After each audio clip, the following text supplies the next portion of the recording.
let's talk to animals. My name is Shannon Cutts. I'm animal sensitive and intuitive and a Reiki master practitioner with animal love languages. And this is my supervisor. This is my nearly 23-year-old soul bird, Pearl Cutts. He never misses an episode, just mostly to just make sure his mommy stays on track, right? And today we have a special treat because we have Bruce Cutts, of not one but two escape fame, right? Instagram fame, right? Joining Miss Karen Cleveland this morning to chat about all things animal communication. Karen, I'm so grateful and glad to have you with us. Of course, yours was the schedule that was most disrupted a few months back when we had to stop everything and go on a wild hunt through suburbia to look for Bruce. And so this is our third try, which turned out to be a charm. Yes. So delighted to have you with us here on the podcast. For those of you who may be joining us, watching on YouTube or listening on your favorite streaming channel for the first time, we are here to talk about interspecies communication, to de-woo it, if you will, to demystify what it is, how it works, why it works, who can do it, and how you may already be communicating with your animal loves without even knowing it. And for those of you who want to dig a little deeper than what this podcast can offer, I've been so blessed with having such a glorious group of master communicators and teachers, and Karen Cleveland is one of those today. And so we'll be talking about, maybe getting you started by just experiencing animal communication through a session, but also perhaps taking a course, dipping your toe in, maybe jumping in to find out what this is all about and what's really possible when we cross species boundaries, right? We've got a little competition going for mommy's lap right now. So before we get any further, I want to make sure that I mention how people can reach you. It's Karen Cleveland and the Animals. Yes. So I actually have two websites. You have two? Okay. Well, Karen Cleveland and the Animals was my original site when I started talking to animals professionally 10 years ago. And as I've moved into being a minister and into the more spiritual realm, I'm at, so the initials are for One Love Animal Connection. So it's OLACM.org, which is One Love Animal Connection Ministry.org, where I am blending animal communication and my spiritual pursuits. So, oh, that's beautiful. That's beautiful. So we'll be learning a little bit more about that as well. And I'll be sure to put the links in the show notes for those of you who may be listening while driving or cycling. We don't want you to have to stop and drop and write it down or try to memorize it, right? So it'll be in the show notes for you anytime you need it. So really, people are joining us from all walks of life. Some may be listening and they have some experience. Some may be listening and it's a curiosity. It's something interesting. So I always like to start at the beginning, and talk about what is animal communication? When did you, let's take us back to the beginning. When did you know that animal communication was even possible, even a thing that was accessible? well, yeah, that's kind of a weird thing because most of my life, it didn't even occur to me that it might be real. I mean, certainly I watched movies and, Dr. Dolittle and the horse Ed. Is that his name? Now I don't remember. But but all these things that they were pretty much like science fiction to me. They just, oh, that's interesting. And it wasn't until later, till I was an older adult that I started thinking about things. And my daughter, actually, one time, we used to have a dog. And my daughter at the time was a teenager. And I used to tell her and the other kids, hey, Buddy wants you to do this. Buddy wants you to do that, blah, blah, blah. And finally, my daughter stopped at one time and she looked at me and she goes, Mom, how do you know what Buddy wants? And I was like, what? How do you not know what Buddy wants? And so there was that. There were several experiences that happened, and I thought, well, is it possible? Am I? I don't know. Maybe I am. So yeah. So I started looking into it, but it wasn't, until my, I guess, early 40s maybe that I started actually paying attention to my relationship with animals. That's a really important point for those of you who are listening or watching. It's not that it's not possible, it's not that it's not happening, perhaps. It's that our lives are noisy and busy. I mean, here you were, Yeah. a busy working mom with an interspecies family to care for. I wonder why you didn't ever have time to stop and think Right. about what was going on and how you knew. Maybe you just chalked it up to mommy instincts or whatever it was. And it's like, Yeah. don't be listening or watching today and thinking, oh, this is just something cool that I wish I could do or something cool that others can do. It's part of our birthright, Yeah. and Absolutely. it's actually, if we were still, I like to say, card carrying members of the greater food chain of life, it would be necessary for us to survive, not just from one day to the next, but from one meal to the next.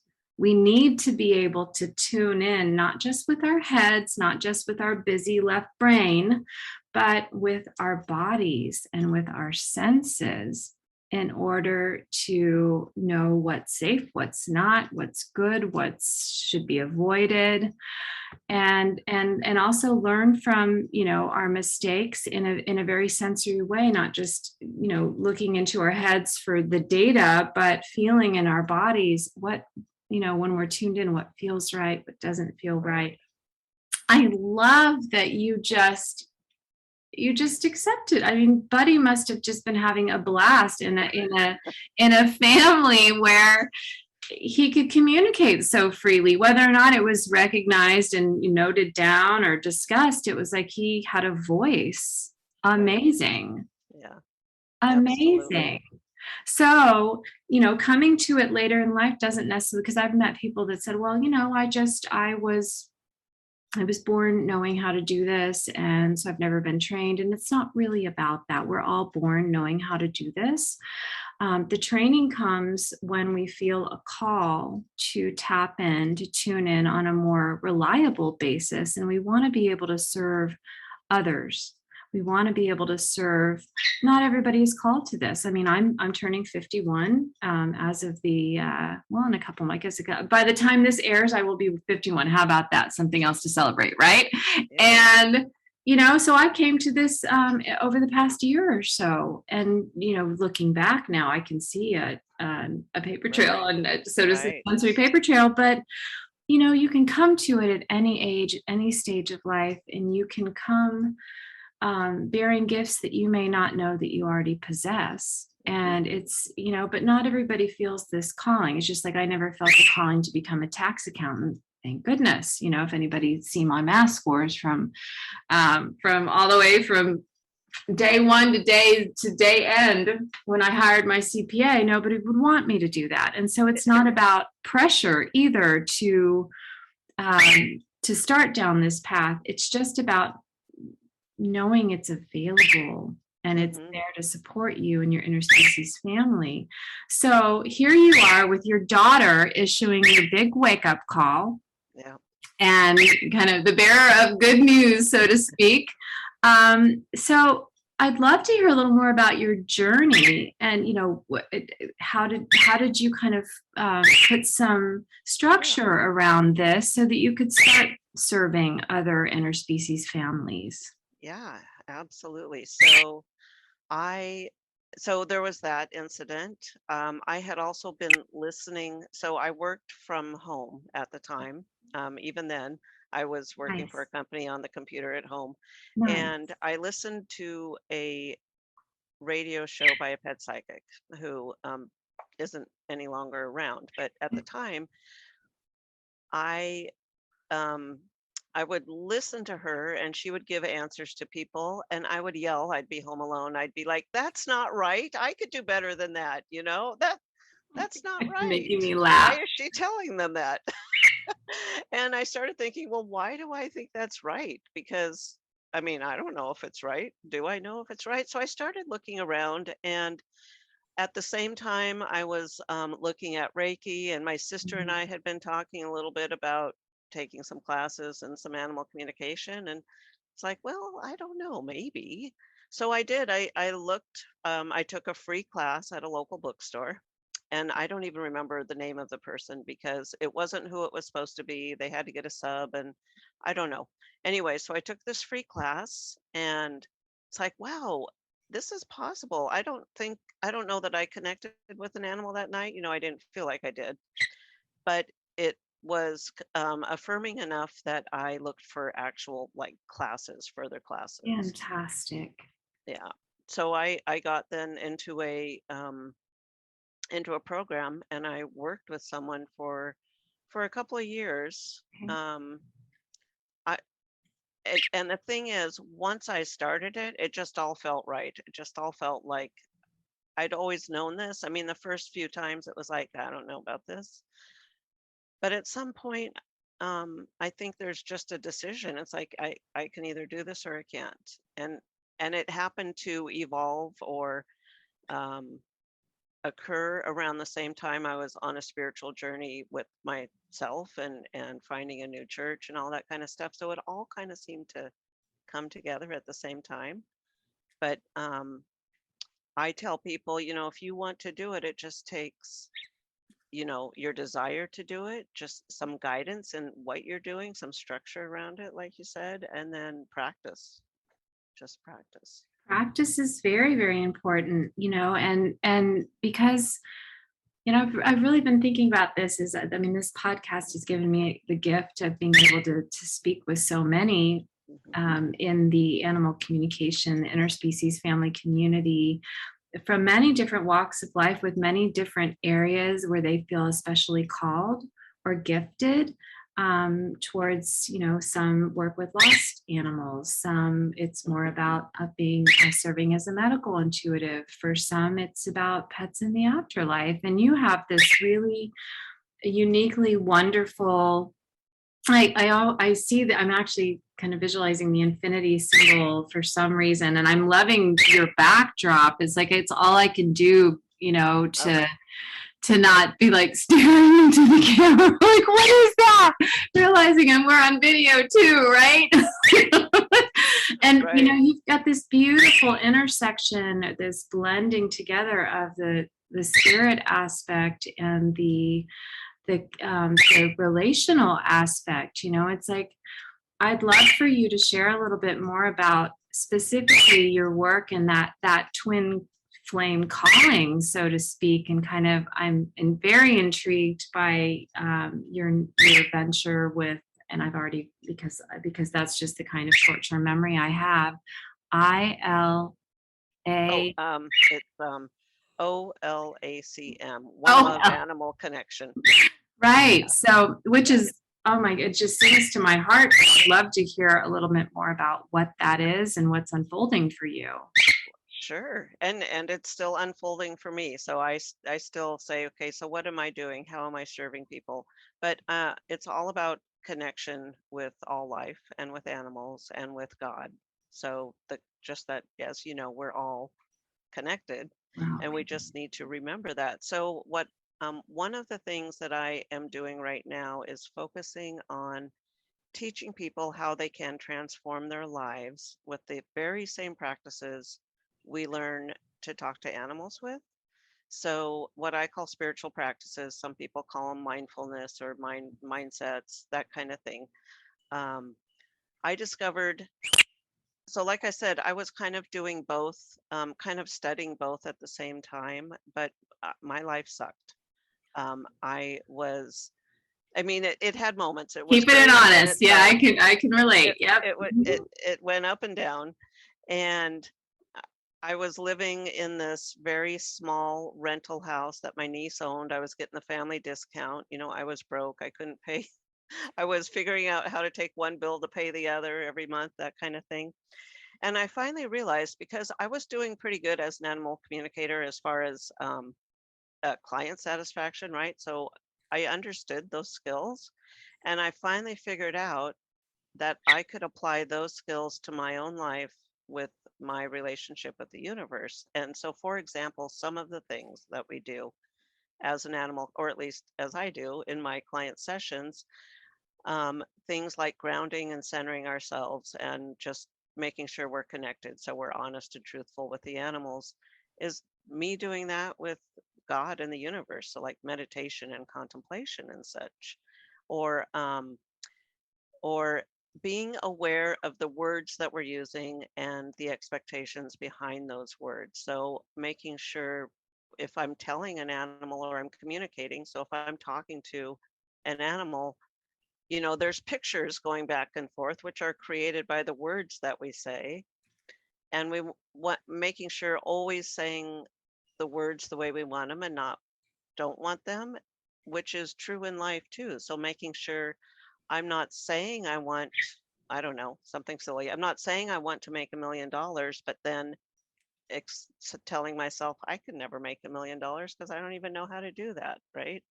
So, because the animals pick up on that as well.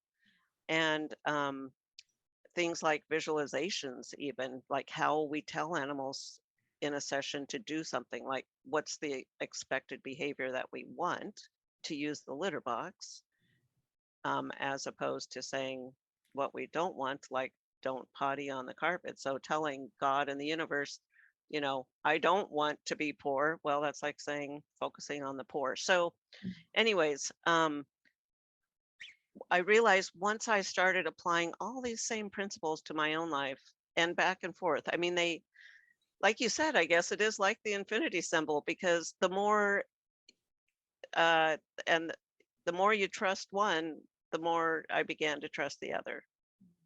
So, so becoming more connected with my God led me to be better connected with the animals, and the better I became with the animals, the better my relationship with God and the universe became. So that's really what I'm trying to help others do, is maybe they don't want to be an animal communicator for life, Right. for a profession, and maybe they do, but if they love animals, so I specifically reach out to animal lovers who do want a deeper connection, at least with their own pets, if not all animals, and also want that spiritual aspect of it.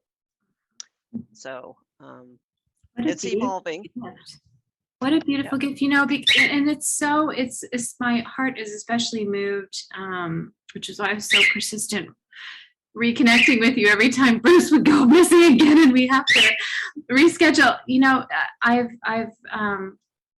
I feel like there's still what I call the woo factor with animal communication. It's like it gets blended in with a whole host of other disciplines that, depending on what type of faith background that you may have or what type of, let's say, religious upbringing, there can be a lot of shame and a lot of guilt that's kind of placed on a person who feels this awakening to connect with animals and to be able to dialogue back and forth, and if that is even permitted, if it is okay, if it's something you have to keep in the closet, so to speak, not let your community know, not everybody, people are scared of, and yet there are so many beautiful, I was raised Methodist Christian and now I consider myself spirited. It's very open because I don't know. And the more I live in that, I don't know anything, let God lead, just like letting the animals lead. Yeah. The more I learn and the less I know, and the more my life flows and the more open I am to receiving divine guidance. And that works really well for me. To not put any labels on things and not to assume that one calling is okay with God and one calling is not, or to assume that there's something dark in a place where it feels very light. Mm-hmm. There's so many beautiful stories across faith traditions, and certainly in the Bible growing up, of humans working actively to care for animals, animals responding, animal partnerships. There are also less lovely stories about animal sacrifices and things that I can't imagine. But I mean, it's just, I think the best way to sum it up is it's complicated, Yeah. and trying to apply a black or white label to an awakening soul is very short-sighted. It's unfair, and it's life limiting, because we don't know. I mean, that's part of what it means to feel connected on this universal level, is that blows the mind wide open. Right. And so I'd be curious to hear, if there's anybody listening today who is kind of in the closet with, what's going on. Maybe they're the one today who's listening to that radio station and saying, oh no, I know what Freddie wants to say to mom or dad or whoever. Taking those first steps and honoring yourself and honoring that the stirring in your soul that's saying this is possible, and that it's needed. Yes. What guidance would you, not to put you on the spot, but what guidance maybe might you have to offer? Yeah, well, I was raised Catholic. My dad was a Catholic deacon, Okay. and my mom still, goes to church. Most of my family, not my personal siblings, but the extended family, is all Catholic. So it was nothing we talked about. It was something I wanted to hide from my aunts and such for a while. My mom, just doesn't get it. So a lot of people just don't understand it. Yeah, but I think it's a matter of listening to your soul. So the pictures I have in the background for those that are listening are actually Bible pictures. So one is Adam and Eve in the garden, and one is the birth of Jesus. yes, thank you. Well, you're not looking at them right now, right? And you're having to juxtapose right and left backwards. So but to me it's all about the animals. I actually also have Saint Francis that you can't see. And as I started looking at the Bible, there's a lot of animal stories, and I believe that the whole birth of Christ is more about the animals helping us birth our Christ consciousness, which and I believe that some of the animals are there to help us with this new consciousness. And I could actually get into a bunch of Bible stories and how I interpret them differently with one life in mind and animals in mind. But I know it's hard. And, if you have to study for a while in the closet until your soul gets so filled that you just can't be contained anymore. So there was a point, it's just like, I don't care. Actually, someone else told me one time, you'll just do it until you can't anymore, and then you'll change. So that's kind of what I believe. It's like, yeah, you do it until you can't do it anymore, and then there comes a point that what your heart says, what your soul says, because it's going to keep at you. Yeah. It's not going to let it go. It's going to keep at you until you finally decide to let it out, so to speak. Yeah. To let it out, right? Well, animals are, because they are so in their sensory bodies, which means they're so in their hearts. I have experienced animals being the most profound, unconditionally loving teachers in my life. And when I'm feeling unconditional love and I'm feeling that connection, I can't really tell the difference, but I don't really need a label. It's like, oh, is that God? Is it this? Is it spirit? Is it nature? Is it? It is, and it's it's a calling. Anytime we feel more love, that's a good direction to move in.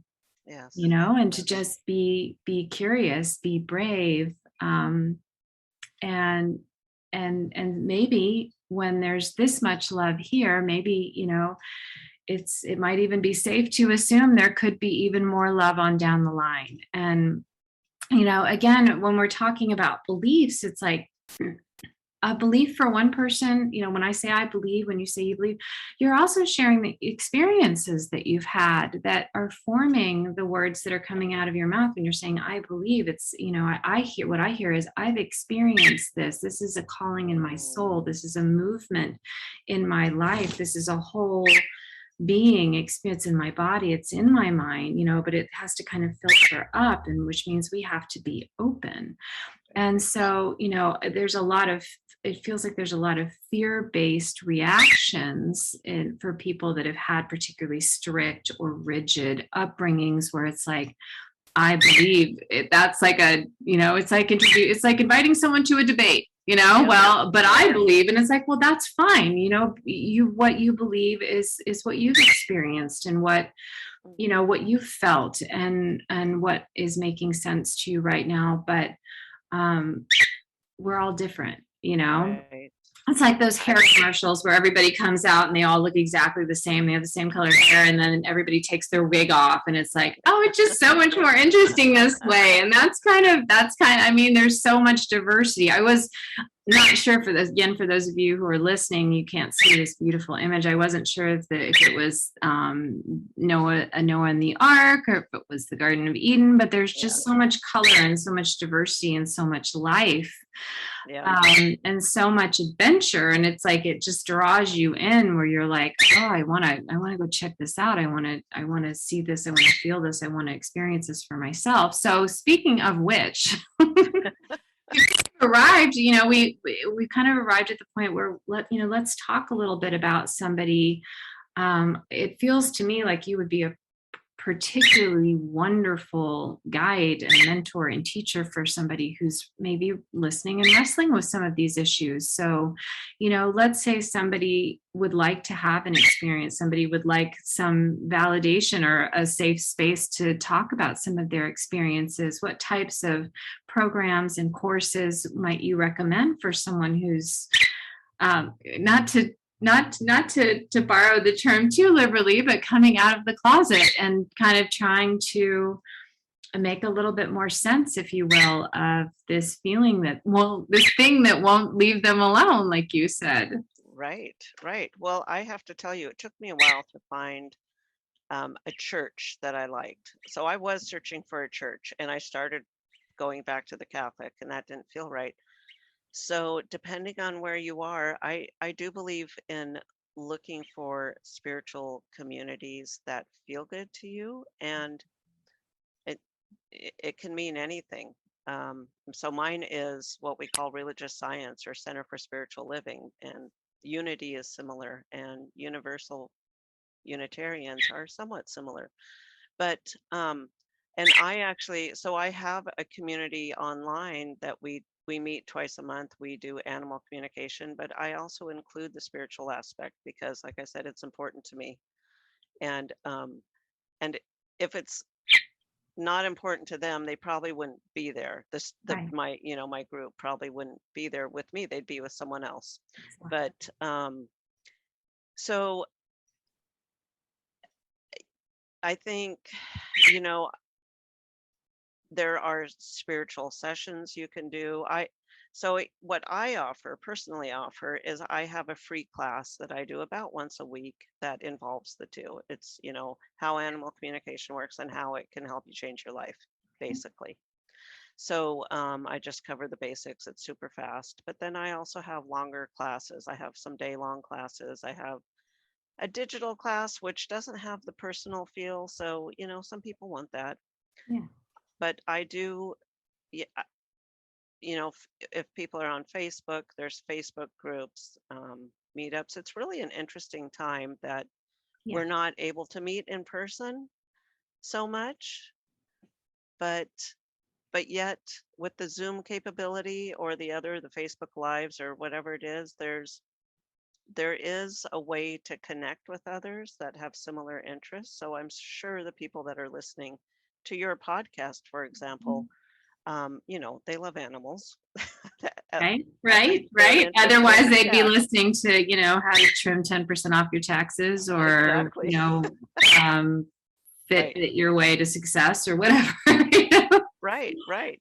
And I am happy to talk with people to help them with their journey. And if I'm not the right fit, I have no problem.